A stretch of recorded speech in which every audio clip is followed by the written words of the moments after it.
My name is Molly. It's good to see you today. Right, hey, before I continue, don't forget to like and to share and to subscribe and comment, okay? I really would appreciate if you could subscribe, like and share and comment. So what am I going to be talking about today? Well, it's going to be divided into two sections. There's going to be a part one, part two. As you have seen with my last videos, I've actually divided them into, the last one is into four sections: part one, part two, part three, part four. Obviously looking at the corruption and the meaning of corruption. So today, talking about showing you a video on a presentation from TED Talks with a lady by the name of, the lady who does the presentation on TED Talk on one of the YouTube clips is called Chairman Coach. I'm not sure I actually pronounced that well, but she actually looks into the heading is Meet the Global Corruption's Hidden Players. So he actually talks about the global corruption, and this guy from Guinea is also part of them, and his dad apparently has been the president. Well, he's been the president for life. I have never heard of a president for life. This only happens in Africa. And then there's that cliche, the African dictator or minister or official. There's Teodorin Obiang.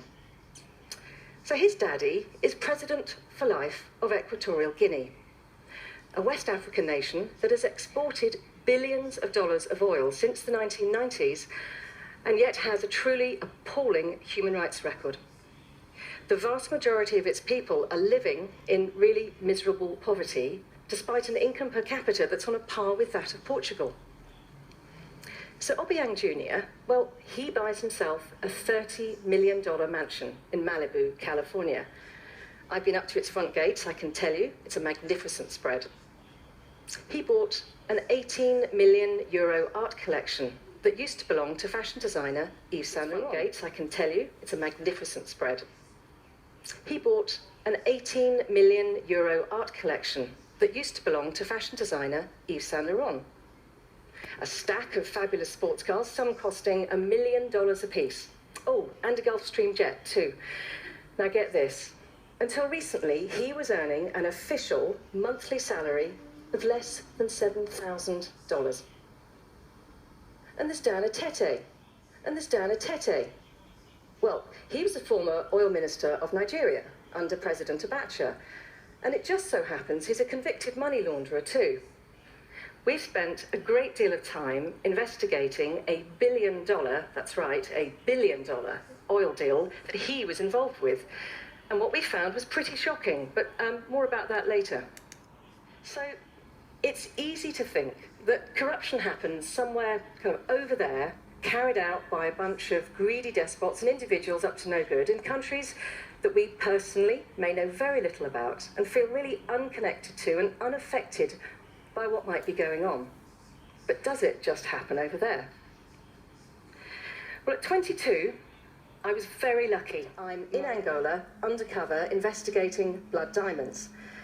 Perhaps you saw the film, the Hollywood film Blood Diamond, the one with Leonardo DiCaprio. Well, some of that sprang from our work. Luanda, it was full of landmine victims who were struggling to survive on the streets, and war orphans living in sewers under the streets, and a tiny, very wealthy elite who gossiped about shopping trips to Brazil and Portugal. And it was a slightly crazy place. So I'm sitting in a hot and very stuffy hotel room, feeling just totally overwhelmed. To lots of people there who, well, they talked about a different problem, that of a massive web of corruption on a global scale and millions of oil dollars going missing. And for what was then a very small organisation of just a few people, trying to even begin to think how we might tackle that was an enormous challenge. And in the years that I've been, and we've all been, campaigning and investigating, I've repeatedly seen that what makes corruption on a global, massive scale possible, well, it isn't just greed or the misuse of power or that nebulous phrase, weak governance. I mean, yes, it's all of those. But corruption, it's made possible by the actions of global facilitators. So let's go back to some of those people I talked about earlier. Now, they're all people we've investigated, and they're all people who couldn't do what they do alone. Take Obiang Jr. Well, he didn't end up with high-end art and luxury houses without help. He did business with global banks. A bank in Paris held accounts of companies controlled by him, one of which was used to buy the art. And American banks, well, they funneled $73 million into the States, some of which was used to buy that Californian mansion. And he didn't do all this in his own name either. He used shell companies. He used one to buy the property and another, which was in somebody else's name, to pay the huge bills it cost to run the place. And then there's Dan Etete. Well, when he was oil minister, he awarded an oil block now worth over $1 billion to a company that, guess what? Yeah, he was the hidden owner of.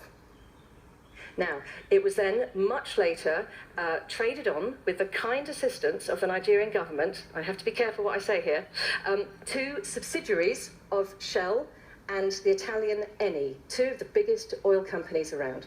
So the reality is that the engine of corruption, well, it exists far beyond the shores of countries like Equatorial Guinea or Nigeria or Turkmenistan. This engine, well, it's driven by our international banking system, by the problem of anonymous shell companies, and by the secrecy that we have afforded big oil, gas and mining operations.